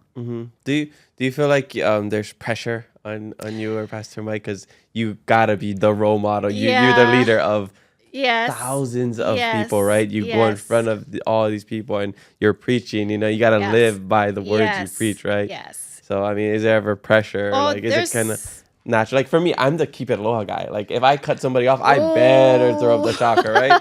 Like if I get upset or annoyed at something, I better keep cool, right? Because people are gonna see me and be like, oh, how's that keep it aloha guy cutting off that auntie over there, or yelling at that old lady, or scrapping that guy, I would tell, I honestly I keep myself sane by saying not everybody knows me, to keep myself grounded, because if I think everybody knows me, then I feel like people have expectations of me. So I go out without makeup. I could care less, I may not dress, or I may not say hi to people, and I think when you have to live a life of meeting everyone's expectation, you can go crazy. You have no peace, because you're constantly thinking, I have to put it on. I have to put it on. And I don't have to put it on, because who I am is who I am. The same person that I am on the platform preaching the word, the same person that is off the platform, meeting with people, having coffees with people. And that's the thing, is when you are just perfectly you, it doesn't matter what place or position or relationship, you're still the same. And that's when you can literally feel like you know what? I'm not here to please everybody. I'm only here to please God. I'm here to please my husband. I'm here to please my kids. I just need to worry just more of their expectation than anybody else's. So yeah, I love that I got to tell myself, Lisa, just be you. Mm-hmm. Just be you. Yeah. And then Don't I be won't. what other people think you are. Yeah, and I just let it go. In the beginning I worried. In fact, I think I had people in the church that were there would say to me like, "Are you mad at me?" I'm like, why would I be mad at you? Because we don't really talk. We don't really have a relationship. I know who you are, but she's like, for 6 months she thought I was mad at her. And I was like, she's like, I thought you were mad at me. I go, did you do something to me? She's like, no. And I said, well, then I'm so sorry that you thought for 6 months that I was mad at you. So People overthink. People for overthink. sure. And you know, I'm sad, but then I'm like, so my job is to make her feel, no, I'm not mad at you. Can I just tell you the truth to the lie that you just believed? If you believe a lie, it becomes a truth, right? It does. And we all deal with that. We all deal with the lies, and we start believing that the lie was a truth, and end up that lie was not was really a lie. Yeah. Yeah. All right. So what are the future plans and goals for Pastor Lisa Kai, the church, Arise, all the things you have? You guys are empty nesters now. I know. Future travels, Yes. you know. You guys went to Japan, right? We've gone to Japan. We've ministered in Japan. In fact, we love Japan. Like, if we could find any opportunities, Yeah, it's come with us. Yes, Come on, we tomorrow. should. You can make it work. Ooh, yes. I have a conference to plan. But for the future, you know, honestly, we are at a stage in our life where we have all these locations. You know, we have 6 locations right now. We have online. We have a lot of pastors and leaders that we have to raise up and teach and disciple so that they can take on the locations one day. So honestly, my heart is now coaching people and making sure that this church doesn't die. So that's a big job in itself, is making sure this church doesn't die when Mike and Lisa Kai dies. You know, that we continue to leave a legacy and to leave the church to the next generation. But you can't just leave it to the next generation. You have to coach them. You have to teach them. You have to show them. And, you know, this next generation is different, you know, different style of leadership. And it's not always our style of leadership. So it's trying to figure out, how do I work with this next generation, which is my daughter's generation, Elijah and Becca. Elijah and Becca are running our young adults from 18 to like 30. Okay. So that age group, and they're in that age group, and the way they lead is a little different from how Mike and I used to lead the ministries that we had before. So it's learning to open our eyes to see, what do they see? How do they see people? What do they think?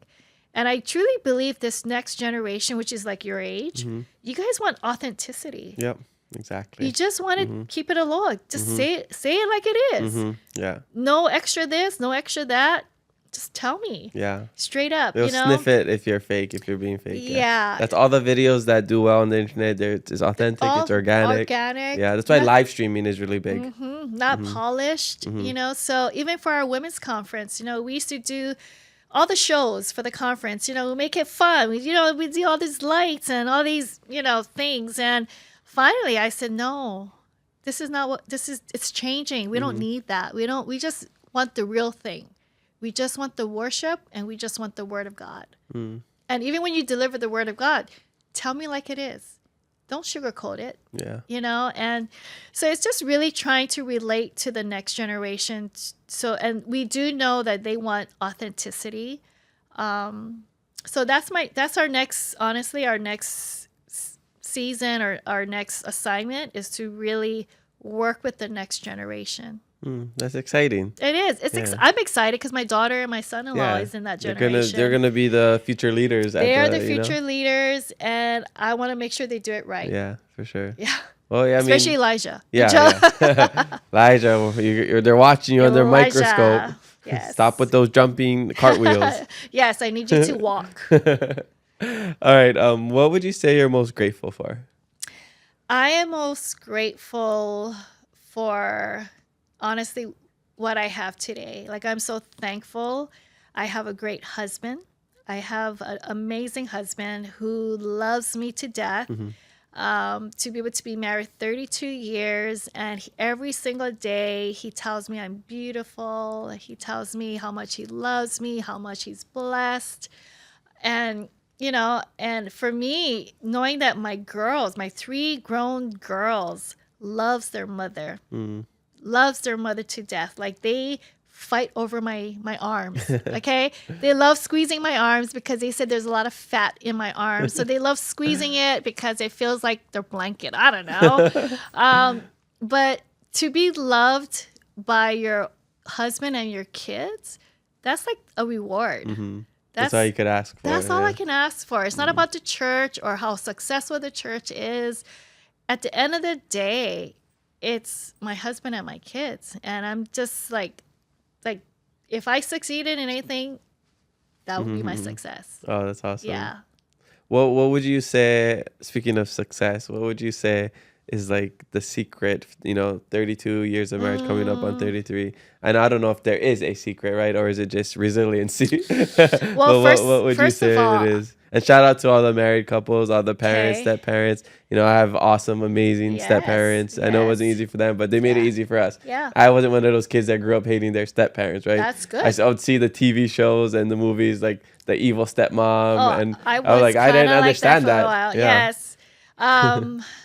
I would say, honestly, God. Without God in our lives together, in our marriage, in our, just there, every single, like, his presence, his word.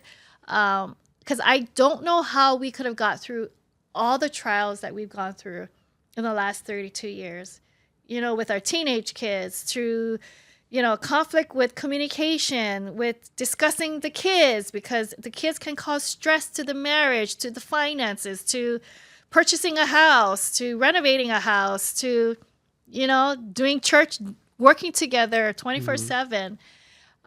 If it wasn't because of God, if it wasn't for praying with each other or praying for each other or having other people pray for you, I don't know if we could have. I don't know how people do it. Honestly, I don't know how people do it without God. Because God is like our foundation. God is the one that we go for answers. God is the one that gives me peace. God is the one that knows my heart. God is the one that knows my husband's heart. God is the one who knows my kid's heart, because he created us and he knows us the best. And that's what I got to say. It's if God is not in it, it becomes so much more difficult. For sure. Just, I guess this question is maybe just trying to be inclusive of people say they don't believe in God. So if they don't believe What's in the, God, like, is their marriage screwed? no, it's not screwed. It's just, if you can learn, honestly, to just love unconditionally. And this word grace, it's not a Christian word. It's the word grace. It's having grace for one another, knowing that we are imperfect beings coming together, trying to make it work. Oftentimes we tell young married couples, what made you choose her or what made you choose him? He's still the same person. She's still the same person that you fell in love with. It's just that now you're working and becoming one, meaning, because you're not the same. Physically, you're not the same either. We all kind of gained some weight. We kind of added some wrinkles. Or your interests change. I mean, you're with somebody for 30 years. Yes. Last month, I wasn't into Pokemon. Now I'm obsessed with Pokemon, right? Like, that's how fast things change. Things change so quick, But I think it's learning. It's the word commitment. Yeah. How committed are you to your football team is how committed you should be to your marriage. How you do anything is how you do everything. Yes. And you always have to find new things, find something. I always tell people, your parents, to your grandparents, have you ever noticed things about them that you've never noticed before? Because you've taken each other for granted, right? And I remember when my grandmother was alive, and I've never really studied her. And I noticed, I said, oh my gosh, she and I have the same hands. Like, I didn't know that. But it made me appreciate where I came from. And then with my husband, you know, I see him every single day. I sleep with him. I eat with him. And then one day we're driving. I didn't know that I like driving in the car, being in the car with him on H3, going for like an hour ride. And I noticed his arms. I'm like, oh, Those some his nice arms are muscular nice. arms. There's some hair faster, in right? it. There's muscles. It's kind of dark. I'm like, oh, that's sexy. He's gonna love that. Hope he watches this. So, and it's not his eyes. I fell in love with his eyes when I first met him because that's the eyes I see. But then I started noticing his arms. So when you start noticing the little things about a person, even your kids, you know, when they were born, I looked at their fingers, I looked at their feet, and I just memorize it. I feel it because I want to remember this. I don't want to forget what it felt like, you know? So when now they're full adults, but I still see that. I still appreciate, you know, just who they are and what they, you know, what they are, who they are to me. It makes me appreciate and makes me know what I have. So I think sometimes if people would just kind of step aside and just get a different view of your spouse, get a different view of your parents, get a different view, you get a different perspective. And then you start appreciating, wow, I see him. I see her. Wow, I like it. Because sometimes you just see the day-to-day thing, and that can irritate you. That can cause, you know, a behavior. You know, we always tell our kids, we're disciplining your behavior, not your character. Or who you are as a person. You know, like I think sometimes when we discipline our kids, we tell them things about who they are, but that's not who they are. Just because they made a mistake, that's not who they are. Just because you do something bad doesn't mean you're a bad person. No, and I think a lot of times growing up, we equate. If we've done something wrong, now we're a bad person. And I think if we were to reword our words and discipline more the behavior and not the person, and always tell the person, we love you, but what you just did was not right. Okay, but that's not who you are, because you can change. So I think it's learning to think that way of each other that I think can help you survive and have a thriving marriage, thriving relationships. If we could just find that little things, you know? So for me, anytime I see my husband's arms, I'm like, that's why I married him 32 years. No. There you go. That's a secret. Have nice arms, guys. Nice little hairy, just a little hair. Not a lot, but just enough. Yes. That's so funny. All right. So what is one thing you wish people knew about you that they don't? What wish they know about me? I love good deals. I love good deals. Is that's I think girl math is what they call it. It's girl like, math. It's like, oh yeah, this thing was like Yes. you know $10 off. Yeah. So I saved $10. Yes. But how much did you pay for it? Oh, $300. Yeah. Yeah. But I yeah. saved $10. Yes. I love good deals. Like you'll see me shopping at stores, but not the expensive stores. Like Ross and Target, okay. TJ Maxx. The circle deals, whatever it is. You know, there's got to be a certain level. Yeah. Like, I don't like mess. But when I find good things, I'm so proud of it. But the thing is, when people say, oh, I like that outfit, I'm like, oh, I got it at Target. Yeah. You know, they're really like, oh. But sometimes I think that's also like you devalue yourself. I realized you kind of sometimes devalue yourself. Like Lisa, you can have Levi's jeans. You can go, you know, and I'm like, well, okay, you know. But so it's people who know me knows that I love deals. But I also, there's another side of me that I know about myself but I also have to learn how to value myself to know that I can have that $300 bag. It doesn't need to be on sale. It doesn't have to be on sale, because you worked hard enough, Lisa. You can have that $300 bag or whatever, you know. Yeah. So It's the Chinese side. it's the Chinese. I know. I hate that, and I hate to even say it's the Chinese side, but I have to. Hey, we are who we are. I know, Yeah. but we save our money. We Yeah, save exactly. money. I It's save not my a bad husband thing. a lot of money. Hey, us our stereotype is we just talk too much. Hey, if it was like, oh, you're so Portuguese, you save so much money. Oh my gosh, thank you. I wish that was our trait. I love deals too, though. All right. Before we start to wrap up, do you have a life hack? We're My able to think life of one. hack. Yeah. Yeah, I thought about that when you kind of mentioned that to me. You know, I think for me is valuing yourself to the point you feel that you deserve something. You worked hard, because I think for us, I'm not just saying all Asians, but you know, we've learned to just work hard, you know, and but not enough time to enjoy. And I think for me, I realize the biggest thing that I've learned is just take some time for yourself, because you deserve it. You know, take a break. Go spend a little bit more on yourself. You know, stop saving it for everybody else or saving it for the rainy day. And having time alone is not a bad thing. Carving out time for yourself to get a spa, to get something for yourself, treat yourself. It's a good thing, you know. So for me, I think if every one of us could do that, I think we would be a better mom, a better wife, a better friend. And trying to live by that is something I strive to do a little bit more. Awesome. Great answer.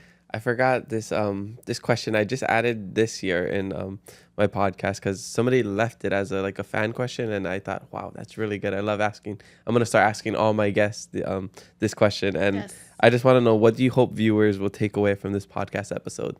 Well, I'm hoping that you would find yourself and that you are perfectly you, that you have grace to become who God called you to be. That I hope people heard my heart, that to love is to be accepted. To love is to have grace for each other, to have grace for yourself, and that you can become exactly who God calls you to be, and you will be loved, you will be accepted, and yeah, that every one of us have a purpose to live out, you know, and that we will live out that purpose that God has for us. Every one of us have a purpose. Everyone has a vision for us. There's something that God has put in you, and it's just a matter of finding it and just doing it and being committed to it, you know. And you can't do life alone. You need community. You need people in your life, you know, because God created people to enjoy. So I hope people do that. I hope people heard my heart, that because I'm a builder of people. I love people, and I want people to all feel that they are loved, accepted for who they are. And yeah, so hopefully. I'm sure that if they're watching to this point, and hopefully you guys stuck around to this point, I'm sure that they've seen that. I do hope so. All right, so I have my last fast Fave 5 questions, then we'll wrap it up with we open Pokemon cards to end the podcast. Wow. That's another okay. something we're doing for 2026, and then we'll close it with a prayer. Sure. All right, so last fast Fave 5 questions. These are just rapid fire answers, okay? Favorite childhood snack? Fries. Oh, from McDonald's? Yes. Yeah. I don't eat fast food anymore. I haven't for Neither like do many I. years, but the thing I miss, I always say, is the French fries from Yes. McDonald's and the ice cream. There must be I something eat it in it. together. There must be something in Yeah, it yeah. to make it addicted to it. MSG or Yeah, something. I don't know. something, Yeah. Favorite guilty pleasure? Fries. That's a Fries two for. with She ranch- got the 2-for-1 combo Fries answer. with ranch dressing. Fries with a good ranch dressing. Oh, okay. And the fries has to be crispy enough, not too fat, not too skinny. Just right. All right. And favorite TV show or movie? TV show. TV show. Oh my gosh, I don't watch much TV. Or movie?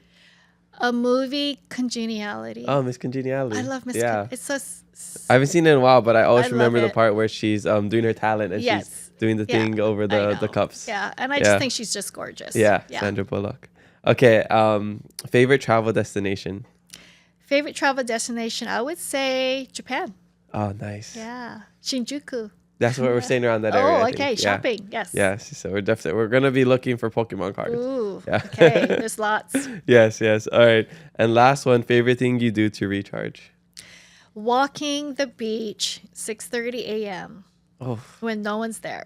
and then you could go right to Target because they open at 7 a.m. to get Pokemon cards. I don't know about that. No, you're gonna be addicted after this. I don't think so. Yeah, no, you know, They, you don't they know look that. scary. They look Yeah. scary. Gluttony. It's one of the 7 things you should do. Oh my gosh. Trust me, I know the Bible. Okay. So what do you All right, what do you want to do? So Open these it. you can just open. These are in sleeves, so you can just pull it up and then take Okay. these packs out. Yeah. So you can stir it around. So how we do this is we're pack battling. Whoever gets the best cards wins. Okay. So I'll go first, and then the guest goes second. Okay. Okay. So I'll show you how to do it. So I like to go at the top and rip it open like that. Okay. Oh, this wasn't the best one, but so you can rip it open like this, and then this one you can just throw away, and then the back card is just an energy. So I like to guess what color it is. So I like to guess, let's say fire, red. Oh, green. Okay. And then you reveal it like this because the best cards are in the back. So I'll just put it down like this. Hopefully it's inside of the video. Oops, pick that up later. I don't even know what I'm getting. Let's see if we get something good. Oh, I can't see. I didn't get anything. What is considered good? So you would know it's good because it's like the art is on the whole card. Oh, so these just okay. because they're shiny doesn't mean they're good, but you'll see you'll know if you got something good. Okay. So take it out. Take it out. Yeah, take out the back card, Okay. and then you guess the color of the energy. Tell me the colors. There's purple, brown, red, dark, white, and yellow for lightning. Okay, I love blue. purple. So Okay. this first card. Okay, you got brown for a fight. Okay, so now you wanna just reveal the cards now. Okay. Yeah. Like this. Yeah, so you can just put them on there. this? Yeah, there you go. You're gonna get so many Pokemon fans now. My grandson might love it. Yeah, you can take this home. This is for you. Oh. Yeah, so give it to him.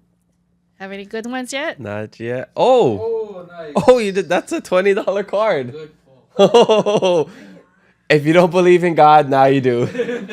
That's the best card we've got on the It's podcast. called In God's favor. That's crazy. God's favor. That's Tatsugiri. That's a good one. I think that's a $20 card. Wow, give it to. I mean, you can give it to me if you don't want it, but give it to your grandson. Give it to Otis. Yeah, Okay. yeah. I'm pretty sure that's a $20 card. Here, let me see. Okay, let's go. Hurry up and let's go. Oh, God's Shocking. favor is on me. Let me just confirm. I'm pretty sure. Well, This you is it, both okay. confirmed it. Yeah, I'm pretty sure it's a $20 because I got one before. Wow. What you mean it's $20? I can sell it for $20? Yeah. Oh. Yeah. So these packs are about like $5-6. So if I held on to it, I could make 100. Yeah. So that's kind of like the thing about it, right? It's like $17. Yeah. So Oh, it's I'll like wait. it's like an investment. You know, like the people who had Pokemon cards when they were young. Yes, Some of those yes. cards are worth like $400,000 up to $1 million. It's insane. Wow. Yeah. So if it's graded in, it's really Okay, good. the Chinese is coming out. yeah, there you go. I don't See? know. it just takes one good card to get you addicted. Oh my goodness. So if it looks like this. Yeah, you see how it's. Oh, don't bend it though. Don't bend it. Oh, Yeah. okay. Easy. We gotta put it in a sleeve. We'll do that after. Okay. Let's just put it down right there. Just put that there. Oh, she dropped it. You know what? I'll just hold on to hold it. on to it. You give it to your grandson. Yes. That could be pay for his college one day. Okay. Or, he's grandson, right? He's a grandson. Okay, okay, yeah, okay, he's okay. only 8. Okay, so. okay. College funds right there. College fund. Okay, I'll hold Yeah. on to that. Put him in my safe deposit. Yeah. All right. So, is there anything else you want to share with us? If not, tell us where we can find you. Well, thank you so much for allowing me to be on your amazing podcast. And thank you for listening to this podcast. And you can find me on Instagram, Lisa Kai. You can find me on Facebook. I don't go on Facebook, but I'm on Facebook. As well as our Inspire Church page, our social media, or Rise. Yeah, and mahalo for providing the giveaway. It's an amazing giveaway. So amazing, Yes. go home with a new iPhone 17 Pro Max. I don't even have one yet. So I don't even have Yeah. one either. My husband right. might have. No. so before we wrap up, how I usually wrap up, if you could do a prayer Yes. for, I think it was The for world, Hawaiʻi, the world, state, America, and this yes. podcast, and then Yeah. I'll wrap up how we usually wrap Okay. up. Okay. Well, Lord, we just thank you so much, Lord, for just this amazing podcast, Lord. We do pray, Lord, for the state of Hawaii, Lord. I pray, Lord, for unity. I pray for peace. I pray for love. I pray for grace upon all the people of Hawaii, as well as the world, Lord, and the nations, Lord, that we would come together, be united as one, and we just pray, Lord, for peace, Lord. Peace be upon everybody. And even though there's wars that are raging, a lot of disunity, a lot of division, just a lot of just things that are happening in this world, Lord, evil and hatred.